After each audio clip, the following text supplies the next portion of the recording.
Bienvenue dans cette nouvelle émission du Rendez-vous des Futurs. Alors une émission dans un format tout à fait particulier puisqu'elle s'inscrit dans le festival du Rendez-vous des Futurs. Nous sommes aujourd'hui le 5 mai 2021. Si je précise ça, c'est que peut-être que quand vous regardez cette émission ou vous l'écoutez sur les plateformes de podcast audio, et vous avez bien raison, eh bien on n'est pas le 5 mai 2021, mais sachez quand elle a été réalisée et pourquoi j'insiste sur le fait que nous sommes dans ce festival. Un festival coproduit et, comme toutes les émissions, coproduites par Gilet Carré, Triple C et Le Cube. À Issy-les-Moulineaux. Nils Adjosmanov, je ne le présente pas et en même temps je vous le représente quand même. Nils, bonjour. Bonjour Éloi.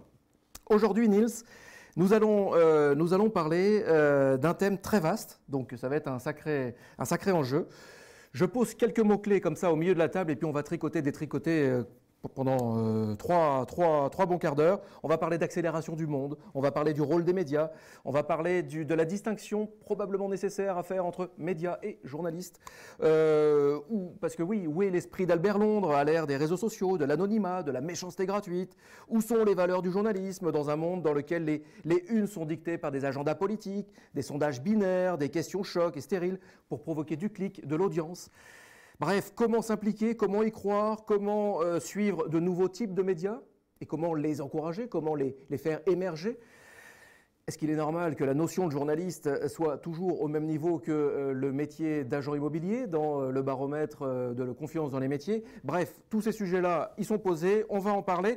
Et alors, on va en parler avec deux invités qui nous fait vraiment, vraiment plaisir de recevoir. Éric Scherer, bonjour.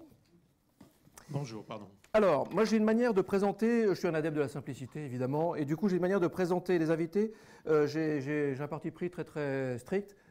Vous êtes sur Twitter, tant mieux, parce que je prends la mini-bio Twitter. Au moins elle est assumée, elle est à jour, elle est courte, et c'est parfait.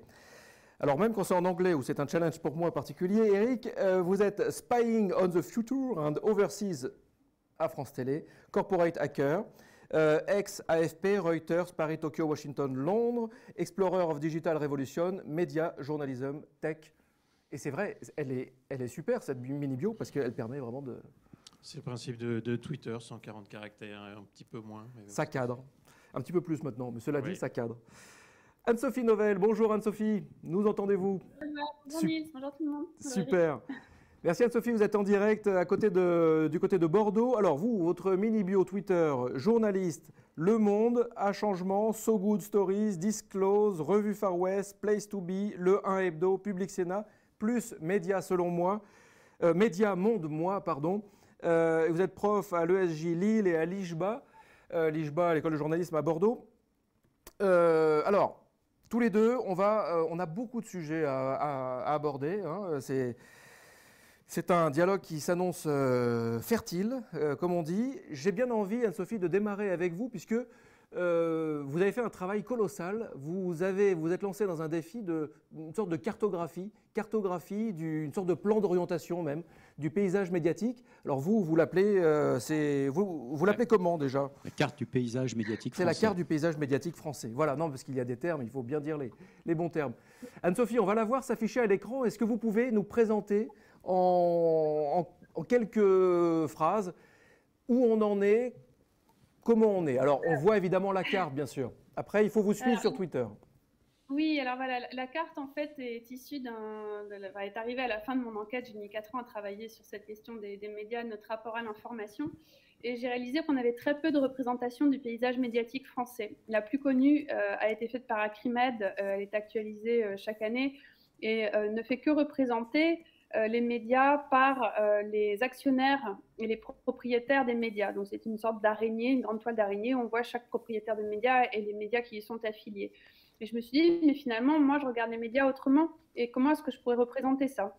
Et donc, quand on parle de paysage médiatique, j'ai pris l'idée au pied de la lettre. J'ai demandé à Natacha Bigan, qui est la graphiste avec qui je travaille depuis longtemps, et notamment sur ce sujet, si elle était prête à me suivre dans cette idée. Et c'était aussi une façon de mettre en open source voilà, un autre imaginaire, de raconter une histoire. Donc, c'est volontairement très subjectif, mais l'idée est de te dire, dans le fleuve, on reprend les fameux actionnaires propriétaires des médias qui font les médias mainstream. Ils sont abreuvés par des agences de presse qui sont les sources d'information principales, mais pas les seules et uniques.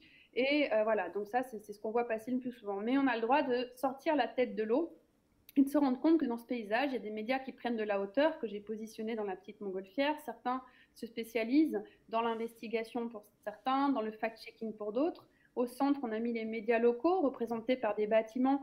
Et là aussi, on a mis le nom des propriétaires ou des familles qui possèdent ces médias locaux. Dans les yourtes, on a mis des médias qui se disent libres et indépendants. Et puis après, vous allez voir, il y a des petites choses. Au sommet des montagnes, on a mis les affaires au sommet de l'État ou des investigations qui ont quand même fait bouger les lignes sur certaines grandes affaires politiques ou économiques.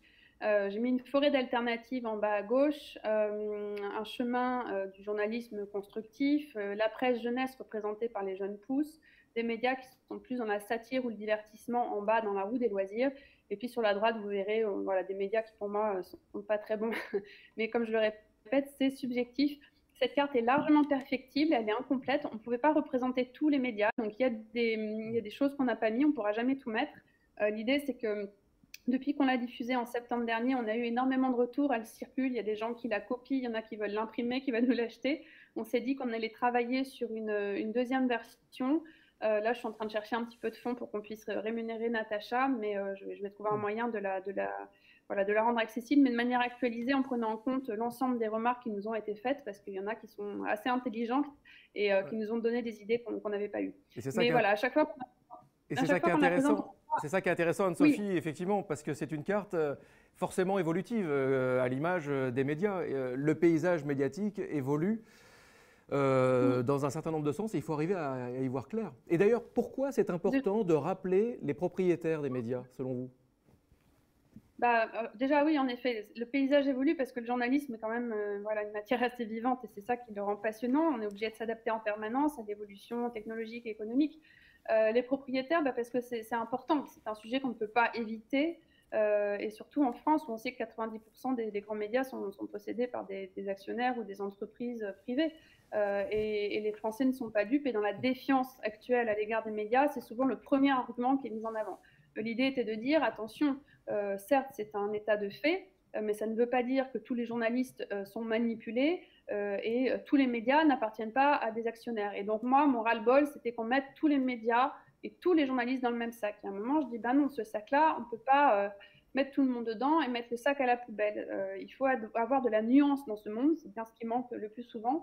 Et pour nuancer ça, j'ai voulu le dessiner de manière un peu alternative. Ouais. Donc j'invite tout le monde aussi à dessiner sa propre carte, bien sûr.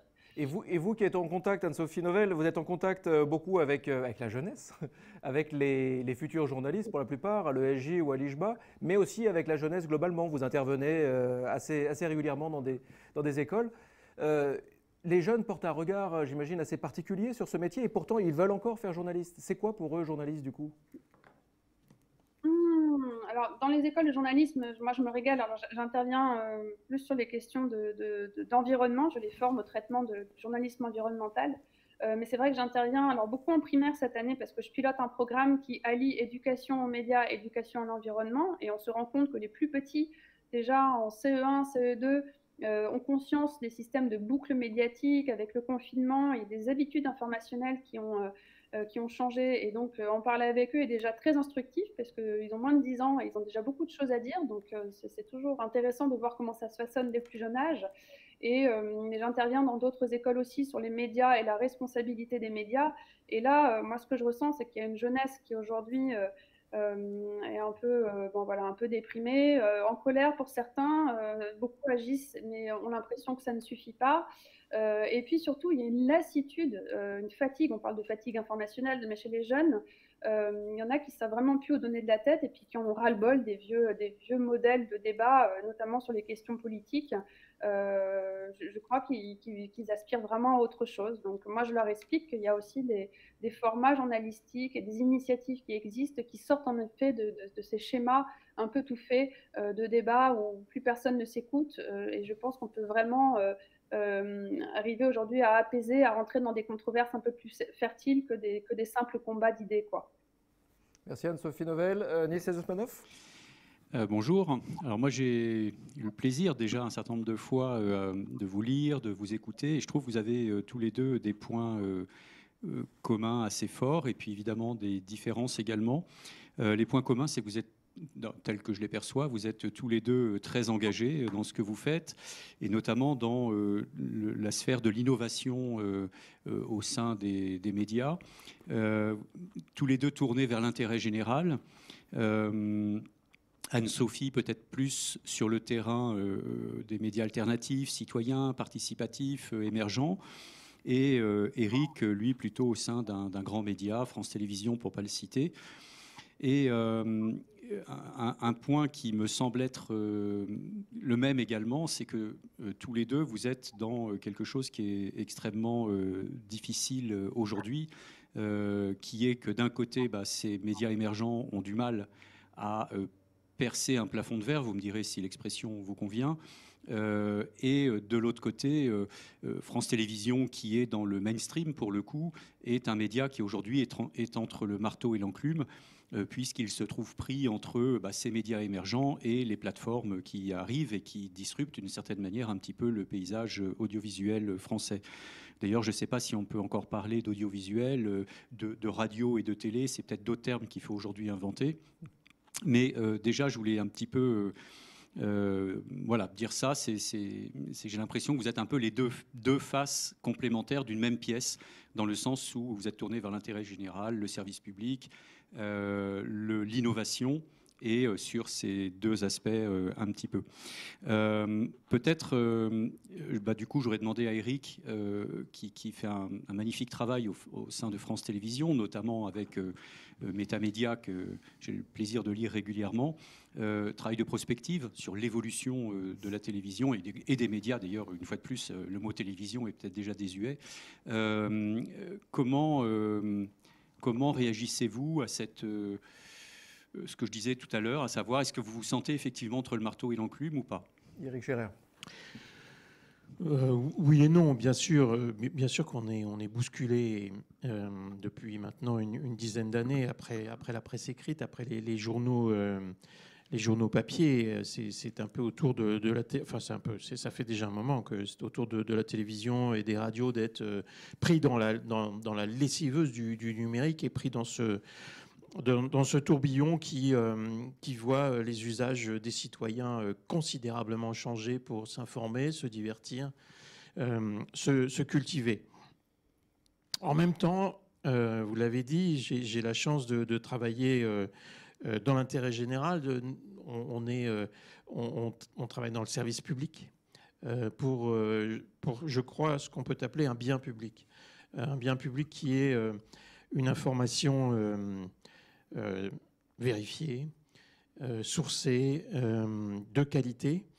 On s'appuie pour cela sur les enquêtes auprès des citoyens et des télénautes, ex-téléspectateurs, qui nous font confiance en plus, j'allais dire, au-delà même des médias de secteur privé. Donc, mais on a un rôle, c'est évident, on a un rôle public à jouer, absolument majeur en termes d'information, en termes d'accompagnement du débat citoyen, et peut-être on ne le fait pas assez sur l'accompagnement de la participation citoyenne. On a un rôle à jouer pour faire société avec cette idée de lien social. Alors, on parle souvent du lien social en matière de télévision, qui est un peu l'ADN principal, c'est-à-dire quand on regarde de la fiction, quand on regarde du sport, on regarde on regarde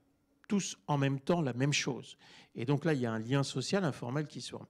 En matière d'information, c'est un peu plus compliqué. Notre but, en fait, c'est de tenter de faire partager à la société une même réalité. Faire partager une même réalité, c'est pas simple aujourd'hui. Et c'est de plus en plus compliqué. C'est de plus en plus compliqué en raison, ce qu'on a vu, ces 10, 15, 20, 30 dernières années, l'apparition d'une prise de parole démocratique, réellement démocratique, du public, avec ses côtés évidemment positifs, mais ses côtés négatifs, avec des plateformes dont le modèle économique repose sur l'émotion et sur la et donc sur la polarisation en matière d'information. Et on voit certains médias suivre de manière très claire ce fil économique, j'allais dire ce fil financier, c'est-à-dire que plus il y aura d'émotions, plus il y aura d'engagement, et donc de trafic, et donc de publicité, et donc de revenus. C'est ce que font aujourd'hui les grandes plateformes. On pense évidemment à Facebook en premier, qui est maintenant devenu une source d'information pour beaucoup de monde tout autour de la planète. C'est vrai aussi sur Twitter ou sur YouTube. Et donc on est, alors vous le disiez, entre le marteau et l'enclume, certes, mais on a vraiment des cartes très importantes à faire valoir. Alors là, il y a plusieurs questions, mais je voudrais aussi que Anne-Sophie puisse rebondir sur ce sujet. Et juste, vous dites faire partager à la société une même réalité, alors qu'on voit que précisément comme la société se fragmente pour plein de raisons, et les récits sur la société se fragmentent aussi pour plein de raisons. Ah bah ça, c'est pas mal. C'est le téléphone. Et moi, je me fais fragmenter par le téléphone. On voit cette fragmentation de la société et donc des récits qui y sont associés. Et donc, ça pose la question peut-être du rôle d'un média mainstream. Est-ce que c'est encore d'actualité ? J'y vais direct. Hein. Et j'avais une autre question. Oui, quand on avait échangé l'autre jour, vous me disiez les grands médias publics doivent être les marqueurs de la démocratie. Et là, j'ai envie de poser la question à tous les deux. Est-ce qu'ils sont encore les marqueurs de la démocratie ? Est-ce que c'est à repenser ? Est-ce qu'ils le sont encore ou est-ce que ça sera autrement ? Mais comment vous, et l'un et l'autre, vous percevez aujourd'hui le rôle des grands médias par rapport à la démocratie ? Éric Scherer, et puis après Anne-Sophie Novelle. Oui, je suis totalement convaincu qu'un audiovisuel public fort, indépendant, libre, sans pression politique, est un marqueur aujourd'hui de la démocratie. Et je suis convaincu que les journalistes d'un média de service public, mais aussi le reste des journalistes indépendants, libres, sont aujourd'hui parmi les derniers remparts de la démocratie. Les audiovisuels publics aujourd'hui ne sont pas soumis à ce que Anne-Sophie évoquait en pointillé tout à l'heure, c'est-à-dire des agendas économiques, financiers ou des agendas d'influence. Il faut se rappeler quand même que les grands journaux français ou les grands groupes de presse français sont tous détenus par des milliardaires qui n'ont absolument pas besoin de ces journaux pour être plus riches. Et donc un média de service public financé par les citoyens a évidemment un rôle important à jouer. Regardez nos voisins aujourd'hui, le rôle de la BBC en Grande-Bretagne, le rôle des télévisions publiques en Scandinavie. Pour faire simple, en Scandinavie aujourd'hui, les pays nordiques aujourd'hui sont des régions un peu pilotes pour l'avenir des médias en général et en tout cas de l'audiovisuel public. Ils ont vu arriver Netflix et YouTube de manière beaucoup plus violente et précoce par rapport à nous. Aujourd'hui, il ne reste plus finalement que les plateformes.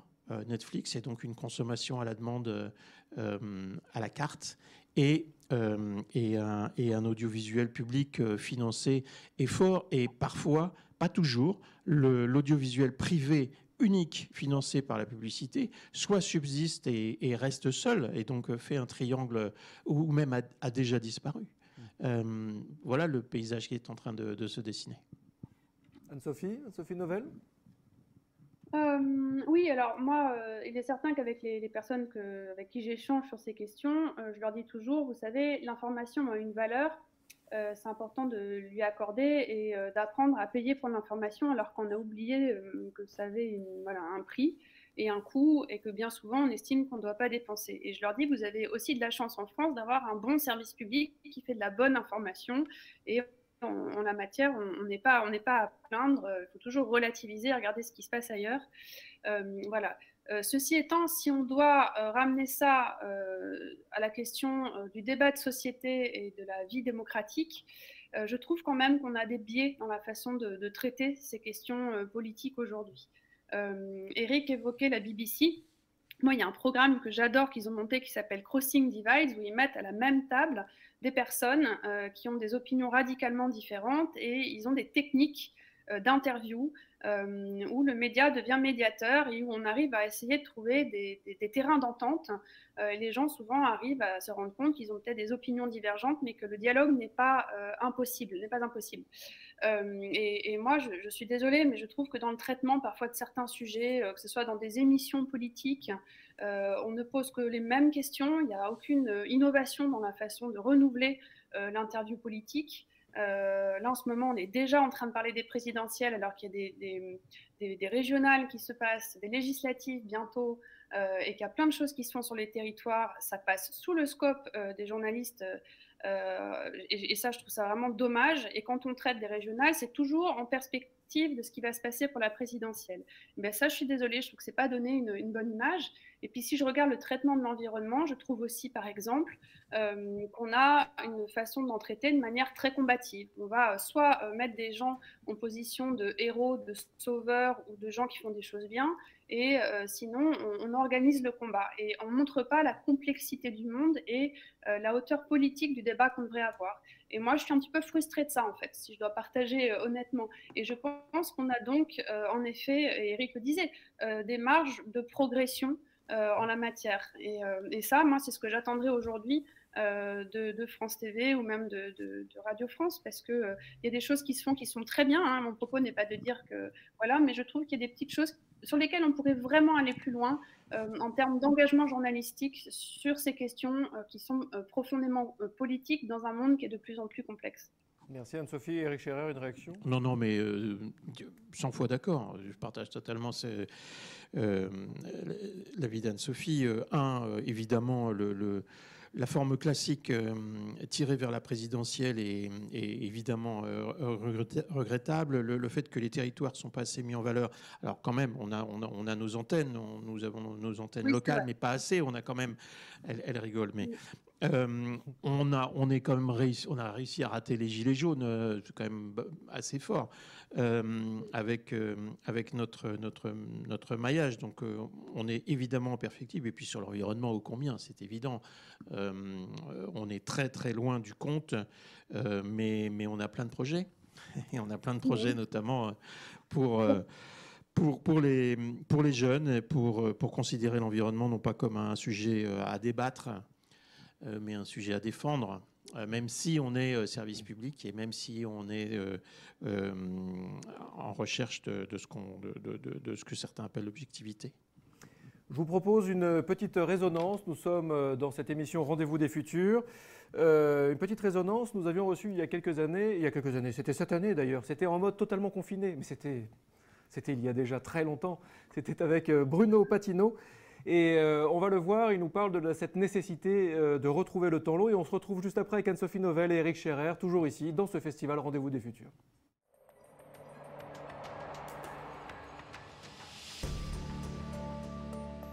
Aujourd'hui, on revient dans sur les notions de dire bon, bah, il faut quand même être curateur d'informations, contextualiser, enfin tout ce genre de choses. Donc ça nous emmènerait très très loin, mais c'est un sujet absolument passionnant. C'est-à-dire que paradoxalement, je pense qu'on a été, moi le premier, très obsédé par la compression du temps que nous amenait, à laquelle nous confrontait le numérique. Et certains d'entre nous, et dont moi sans doute, ont trouvé qu'effectivement le principal défi, il était temporel. Il est toujours temporel, mais aujourd'hui, il est de permettre la meilleure information possible, si j'ose dire, sans pour autant s'imposer en permanence dans la vie des gens. Donc en fait, il faut aujourd'hui recréer une espèce d'espace, quoi. On a trop comprimé le temps et on a oublié l'espace. Et je pense qu'aujourd'hui, on rebascule dans l'information par une gestion du temps long et de l'espace maîtrisable.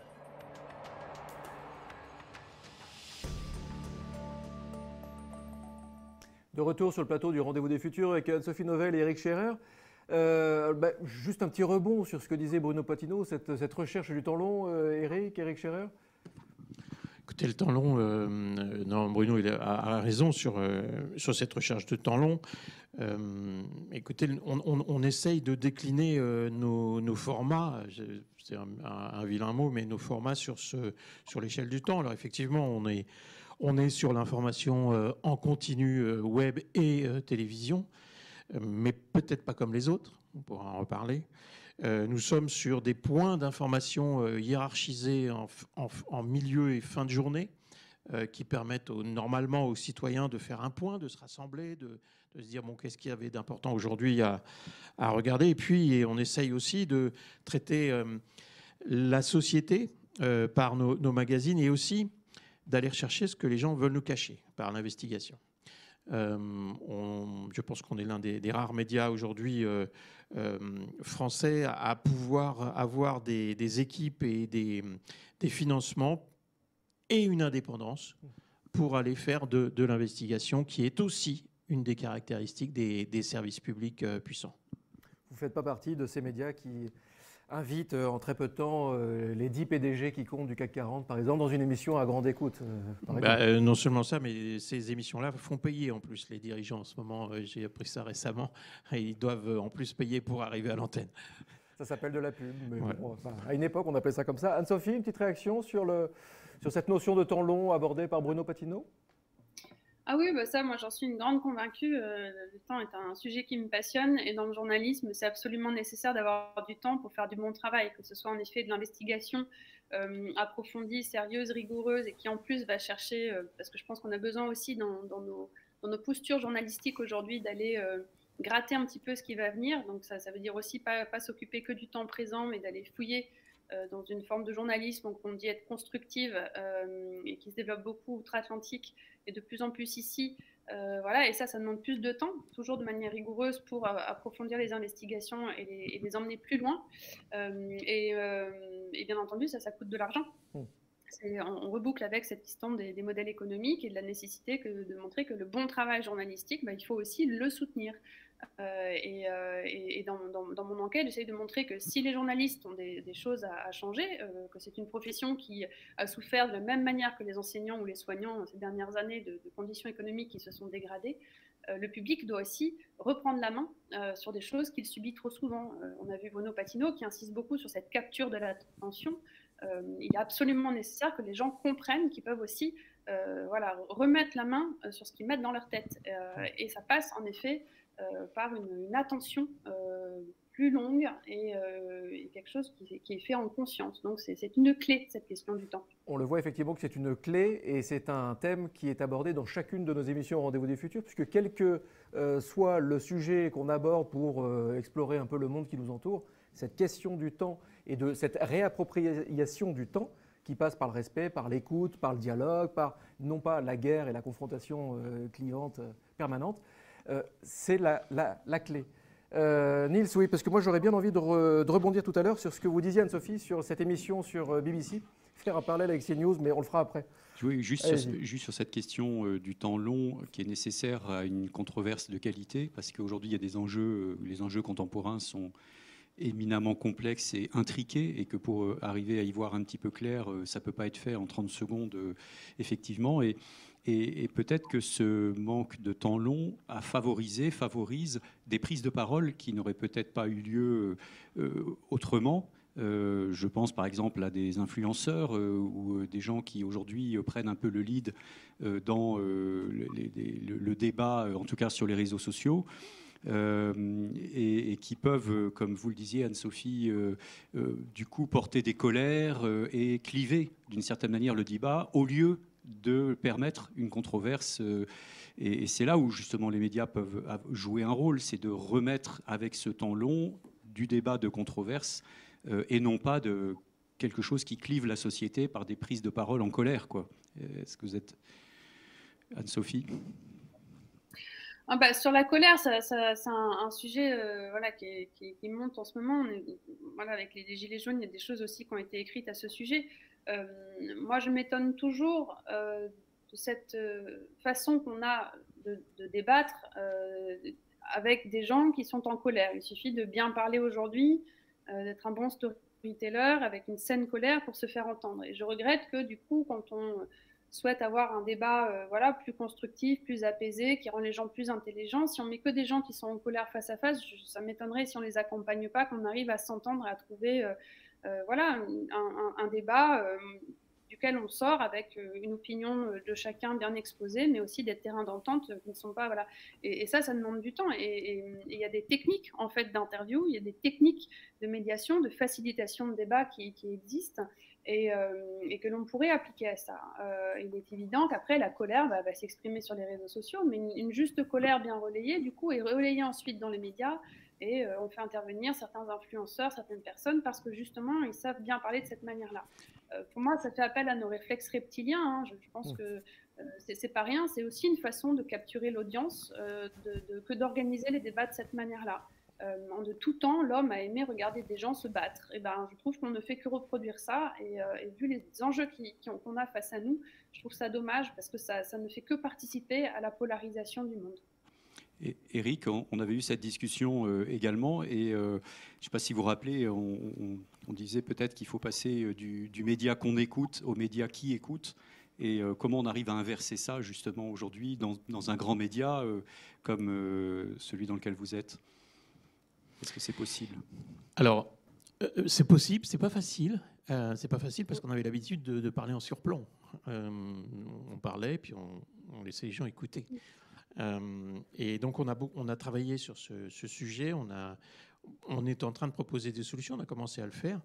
La radio était en avance sur la télévision, je pense au Téléphone sonne depuis 20, 30, 40 ans, est une émission emblématique de ce dialogue, de cette vraie interactivité. Et à la télévision, on n'arrivait pas à craquer finalement cette interactivité, ce dialogue avec l'audience. On l'a fait, je pense qu'on a réussi en tout cas en partie, avec on a créé un hashtag en passerelle du numérique à l'antenne qui s'appelle « On vous répond ».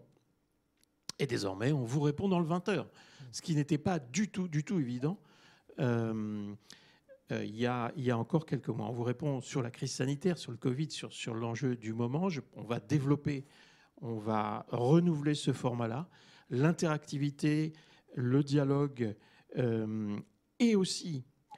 et c'est le thème un peu du dernier cahier de tendance qu'on a essayé de proposer. Nous sommes absolument convaincus que la co-création, la coproduction avec le public va dominer dans les années qui viennent. Alors à nous de trouver la syntaxe, la grammaire, le vocabulaire de cette interactivité-là, permise par le numérique en passerelle avec l'antenne classique, mais aussi l'antenne numérique beaucoup plus souple et réactive et qui permet cela.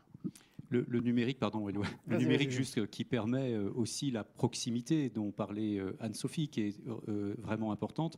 Et moi, j'ai le souvenir d'un ami qui s'appelle Luc Gazinski, qui a écrit un livre sur les gilets jaunes et qui disait que finalement, les ronds-points, c'était peut-être les nouveaux médias de proximité, quoi. Et je trouve ça assez intéressant. Luc Gazinski qui était venu nous voir également dans un rendez-vous des futurs. C'est toujours bien de faire de l'autopromo. On parlait de la colère qui émergeait de plus en plus. Juste avant d'entrer dans cette émission, Éric Scherer, vous nous rappeliez un fait qui pouvait paraître inaperçu, anodin, et qui ne l'est sans doute pas. CNews est devenue la chaîne info numéro 1. Depuis lundi, depuis 2 jours, quoi, en gros. Depuis début mai 2021, en gros. Non, alors, elle est passée devant BFM lundi, seulement lundi. Alors, peut-être que mardi, mercredi, ça a pu bouger. Mais c'est un signal, quand même. C'est un signal extrêmement important. CNews est en train de suivre les pas de Fox News aux États-Unis, qui a finalement permis l'arrivée pas seulement, mais a contribué largement à l'arrivée de Trump au pouvoir avec une polarisation incroyable de la société qui n'existait pas jusque-là. On était dans une opposition démocrate-républicain assez convenue, feutrée, et on arrive à l'assaut du Capitole le 6 janvier. Tout ça alimenté par des médias qui jouent en permanence sur la tension, sur la polarisation, sur l'émotion. Je me suis amusé à regarder progressivement les slogans de Fox News au fil des années. Et j'ai eu la chance de vivre longtemps aux États-Unis et de voir cette arrivée de la polarisation pilotée par Murdoch, qui a fait la même chose en Australie et la même chose en Grande-Bretagne. Mais aux États-Unis, le slogan de Fox News au début, c'était Fox News qui a 20 ans. C'était fair and balance, c'est-à-dire Fox News, c'est équilibré. Vous voyez, ils n'arrivaient même pas à parler d'eux-mêmes correctement parce que c'était déjà faux à l'époque. Ils n'étaient absolument pas équilibrés, ils étaient totalement conservateurs. C'est devenu most watched, most trusted. Donc ils affirmaient déjà qu'ils étaient, et c'était vrai, aux États-Unis, Fox News est la chaîne la plus vue, en tout cas était la chaîne pendant 15 ans la plus vue de loin dans tous les bistrots, dans tous les diners, dans toutes les stations-service, dans tous les restaurants. Et ça veut aussi dire que c'est la plus grande, c'est la plus écoutée, c'est la plus importante, donc c'est celle qui inspire le plus confiance. C'est quand même fou. Exactement. Et on en vient aux 2 derniers slogans. L'avant-dernier étant Real News, Real Honest Opinions. Et donc, on se distingue, on s'auto-définit comme ayant les informations réelles et surtout les opinions réelles qui vont bien. Et enfin, aujourd'hui, qui est le bouquet, puisqu'on aboutit sur le slogan pour Fox News qui nous dit « Standing up for what's right ». Nous sommes là pour vous dire ce qui est le bien. Voilà l'évolution de Fox News en 20 ans dans sa description, j'allais dire, pitch publicitaire.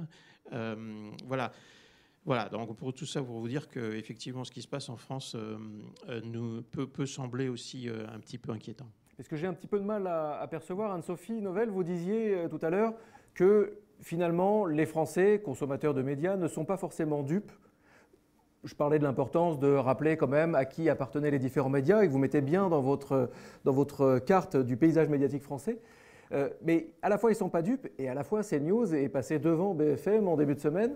Et on sait bien que c'est effectivement une chaîne, mais d'autres médias sont pareils, qui accélèrent une certaine polarisation, le clivage permanent, la baston, quoi.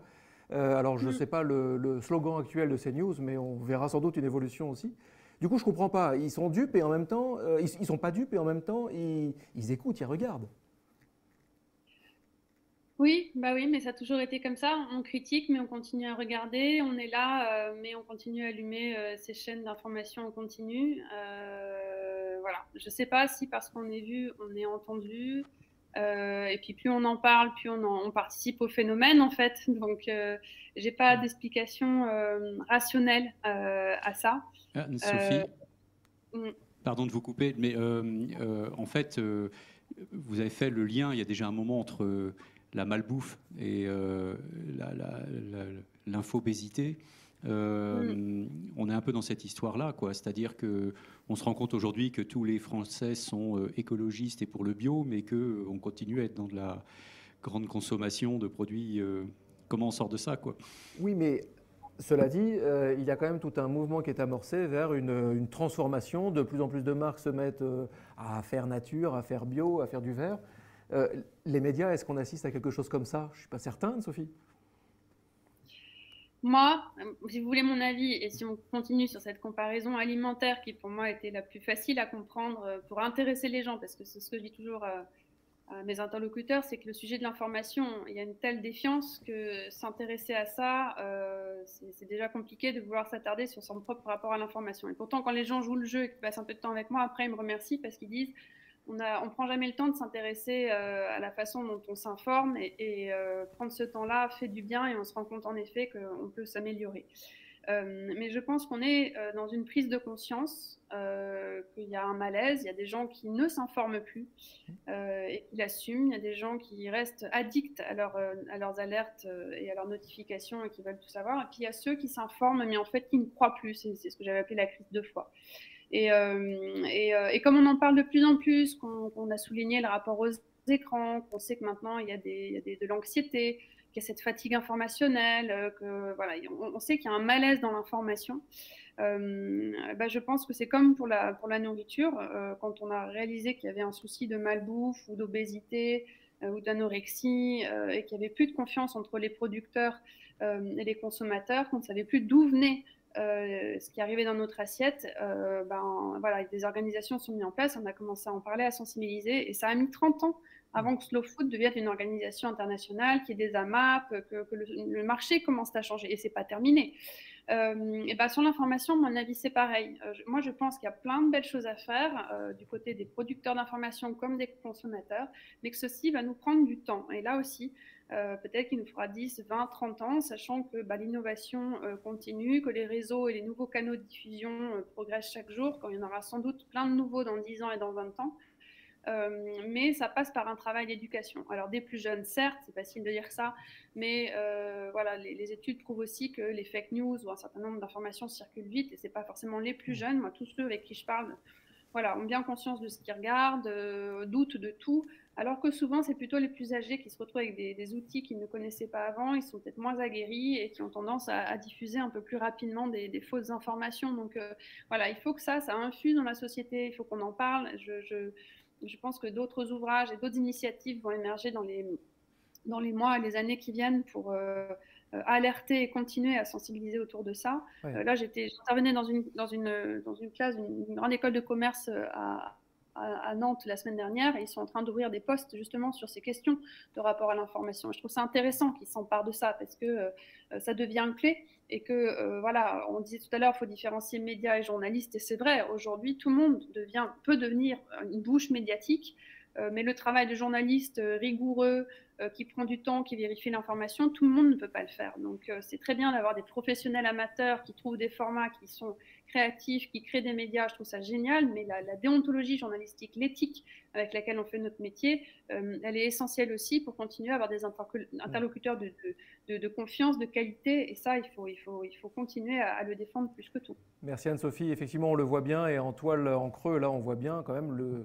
l'envergure du problème démocratique que tout cela représente, parce que quand on ne s'informe plus, quand on va juste sur Twitter ou juste sur YouTube au hasard, et qu'on croit la première vérité qui passe, là, le problème devient palpable. Et tout ça, ça appelle à effectivement une réappropriation, comme vous venez de le souligner. Juste là, je vois le temps qui défile. Éric, je me tourne vers vous, Éric Scherer. Vous êtes, comme je le disais tout à l'heure, c'est marqué sur votre mini-bio Twitter, Spying on the Future. Bon, dans le futur, là, vous voyez des choses arriver qui vont dans le sens de cette réappropriation, ou au contraire, il va falloir quand même passer par tomber encore un peu plus bas? Non, bon, écoutez, on peut toujours tomber plus bas. Non, mais peut-être ce qu'on peut entrevoir, notamment à l'aide de nouvelles technologies, je pense à l'intelligence artificielle ou aux technologies de blockchain pour reprendre l'image alimentaire. Je pense qu'il est peut-être possible de réduire le bruit des fake news, et comme on a considérablement réduit le bruit des junk mails grâce à des technos. Alors, ce n'est pas l'intelligence artificielle qui va nous aider à dire ce qui est vrai ou faux. En revanche, il est peut-être possible de labelliser l'info, de lui mettre une étiquette comme au supermarché sur un produit, de se dire est-ce que cette info elle est bio, est-ce qu'elle est organique, qu'est-ce qui l'a fabriquée, d'où elle vient, à quel moment elle a été modifiée, par qui et quand. Toutes ces possibilités-là sont déjà à l'étude pour labelliser, mettre une étiquette d'authentification très très forte grâce à ces nouvelles technos. Voilà par exemple une piste. J'ai eu, pardonnez-moi, mais j'ai eu grâce aux réseaux sociaux, merci, #RDVF, évidemment, j'ai eu un message, le slogan de CNews. Le slogan de CNews, c'est la chaîne info qui explique l'info. On n'est pas très loin de certains slogans que vous avez dit de Fox News quand même. La chaîne info qui explique l'info.